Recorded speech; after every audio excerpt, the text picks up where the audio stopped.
Ben Parith never stopped smiling. I'm learning 3 now. The reason is simple. I don't know what's going to happen tomorrow or 2 seconds from now because I could die at any moment.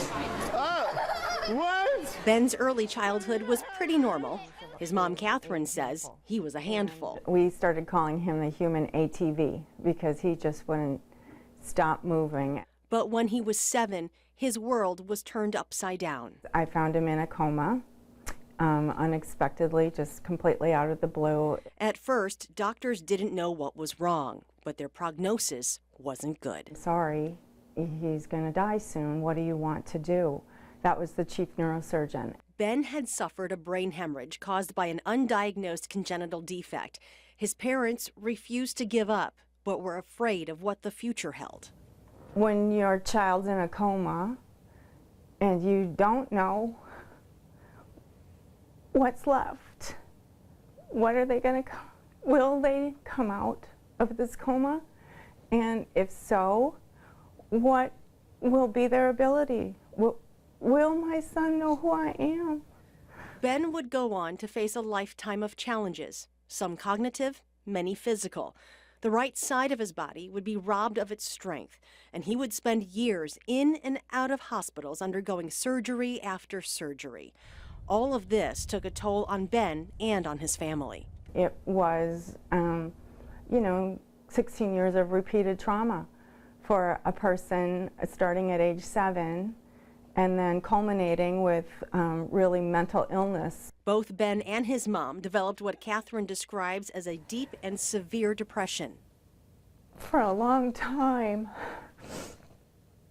the traumas happened so fast and furious in his life, and we could barely catch our breath between one significant traumatic event and the next. And kind of interwoven in there was my crashing and burning, as mom. And so really, I didn't expect to make it out of my 40s.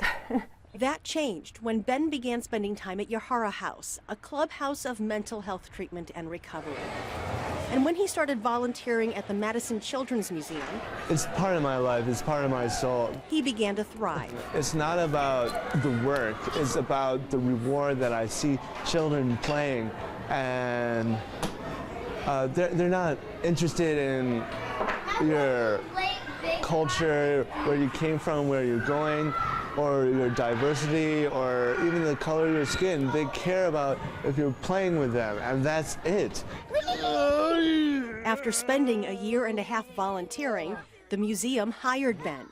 He calls it his dream job, and it really is, because all he needs to do is make people laugh and smile, and that is who he is. That's our Ben. In 2011, when the museum received national honors for its work, Ben was chosen to accept the award at the White House. I think what it did for him is really validate his self-worth.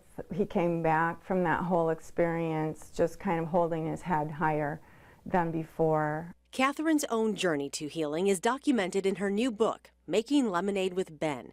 It's something Ben is extremely proud of. She wrote it the way it is, and that is very brave of her, because not a lot of people open up their heart and pour into everything. And after years of worrying about her son's future, Catherine has now found peace. So my expectations for him have always been a big question mark too. Where would we wind up? When would he plateau? Was there a place for him that would be meaningful for him on this planet? And there is.